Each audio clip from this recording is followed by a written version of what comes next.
til hamingju með að vera valinn götu- og brautarhlaupari ársins 2025 á hlaup.is. Takk fyrir. Þú gast ekki verið með okkur af því að þú ert í Ástralíu. Það er Já. það svona, já, þú tengst Það bara til passar. Suðaustur Ástralíu, þannig að við tökum þetta bara hérna á Teams. Þegar mér aðeins þetta, ef við byrjum nú bara á sko árun í fyrra.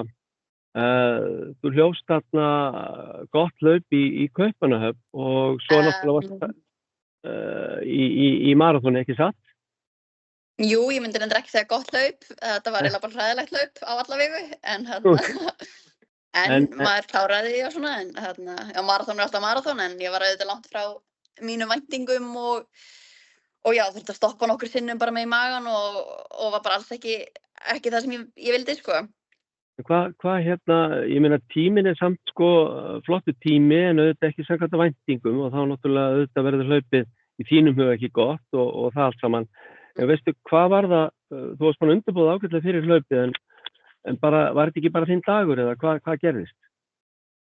Já, ég fæ bara rauninni mjög mikið í magan og það bara strax að stoppa, fæða bara eftir 4 kílómetra og það er svo bara að stoppa, já, kannski alveg reyndar ekki fyrir eftir hálft, er ég búin að reyna bara að halda í mér og það er svo bara að stoppa eftir hálft og eftir það einhvern veginn bara auðvitað fyrir hausinn og maður hræddur bara að maður sé búin að klúðra þessu en er alveg ennþá á tíma en svo bara held ég áfram að fá í magan og það er bara eitthvað stress sem að þarna kemur og bara, já, það er að stoppa nokkur sinnum í viðbót eftir það og eitthvað en einmitt, tíminn kemur þannig sé bara á óvart með við hvað maður gekk í gegnum, sko.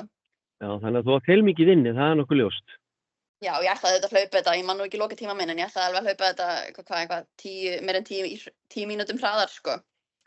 En svo náttúrulega hefur verið að hlaupa í bæði í götuhlaupum og fjallahlaupum og þú ert að taka náttúrulega flott hlaup þarna í Ástralíu, það sem þú ert núna, Cozy hlaupið, 50 kílómetra.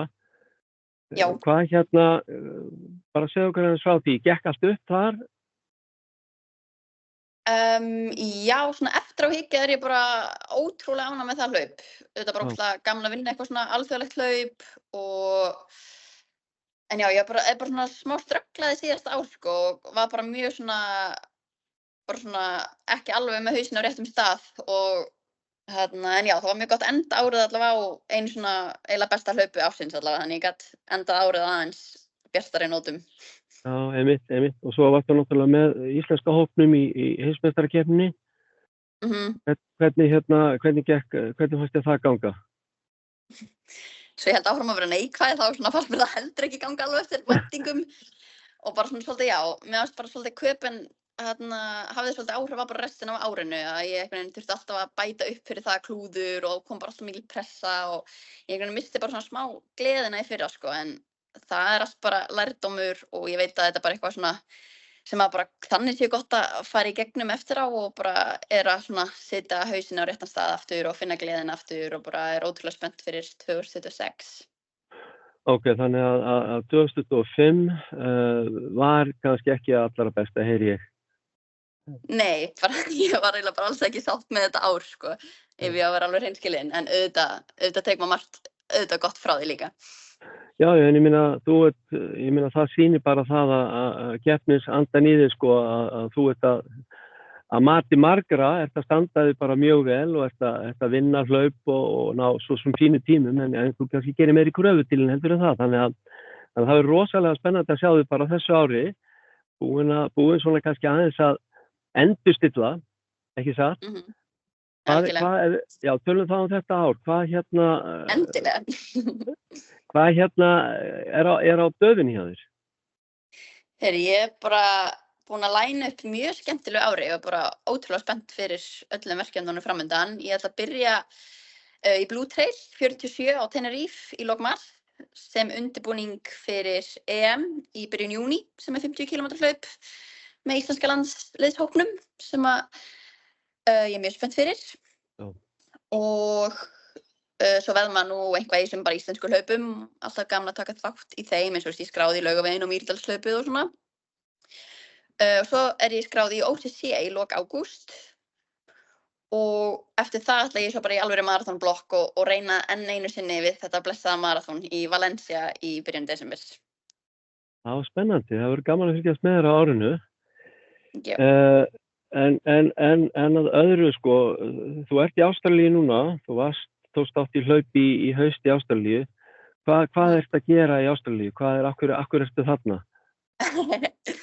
Já, ég einmitt líka, ég að svitna, það eitthvað voðalega heitt hérna í dag, en það náttúrulega skýringin á því nú bara strákur sem maður að elta hérna, sko, og þetta líka bara geggjaðar æfingaaðstæður og já, mjög gott að vera hérna í Ástralíu, sko. Þannig að þú ert komin í samband með ástralskum strák og ert í heimsókn á núna. Hvað ætlar að vera þarna lengi núna? Ég fer svona miðjan mars, eða eftir að kaupa meðan, en ég fer svona, já, á leiðinni bara heim, ætla að stoppa á Tenerife að keppa. Já, þannig að þú fær... Þannig að þetta er rúmur mánuður hérna. Muntu verða á Íslandi bara í ár eftir að þú kemur heim, eða verður eitthvað í Ástralíu meira á þessu ári? Ekki eins og planið er núna, þá verð ég bara á Íslandi og í Evrópu og já, hann kemur næstu yfir til mín. Já, gott mál. Herðu, talandi sko æfingar og fleira, góða aðstoð og það allt saman í Ástralíu. Hvað myndirðu segja, sko, því að það er alltaf gaman að fá ráð frá ykkur afreks íþróttafólkinu. Myndirðu geta gefið hlaupurum sem hafa áhuga á utanvegarhlaupum og líka göturhlaupum, einhver góð ráð, eitthvað sem að þú svona myndir segja skiptir máli þegar þú ert að þjálfa? Ég hef nú oft að segja bara hvað það er ógeðslega gaman að æfa í hóp, þannig bara að finna sér eitthvað félagsskap er kannski númer 1, 2 og 3 myndi ég segja. Já.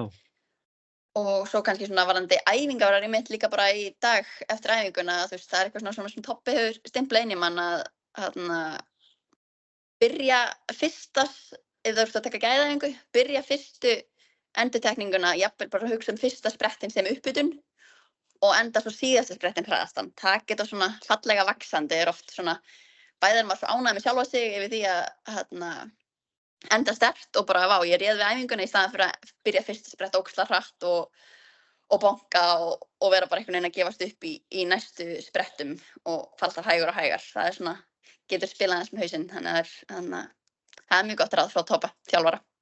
Ok, frábært að heyra þetta. Góður ráð til hlaupara sem að hafa áhuga að gera betur og ná góður þjálfun.